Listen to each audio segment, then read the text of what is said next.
You didn't love the Chase Daniel interview?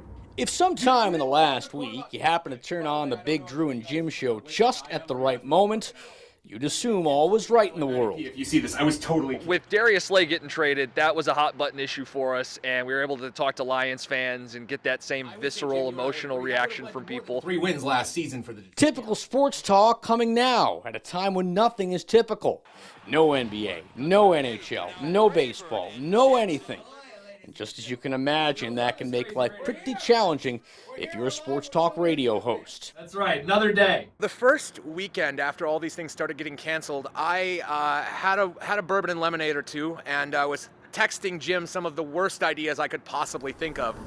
Desperate times call for desperate measures. As they say, the show must go on. And so every day, just like they've done for the last 5 years, Drew McCarthy and Jim Costa head to work at ESPN 96.1. But it is not business as usual. We're in a completely different world right now, and we've all had to adjust on the fly. Now, obviously, at a time like this, sports scores and sports takes aren't the biggest things in our lives. However, there is such a thing as a good distraction.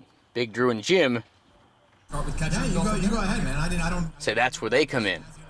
You know, we're not going to solve any of this, but we can be there and be helpful for people. They'll do that by chugging along, taking calls and talking to listeners. Everyone keeping the faith for the return of sports, even if it means watching another Tigers loss. Jones back at the track, looking up, that ball out of here! Can I tell you, I would love to have a Tigers game to talk about today. I would love to not know the name of the guy batting third. And when that's Drew's biggest problem, well then clearly, everything else would be back to normal.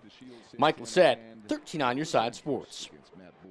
Fastball got him. Oh, man. Off the plate inside, and he got the call from Eric Cooper.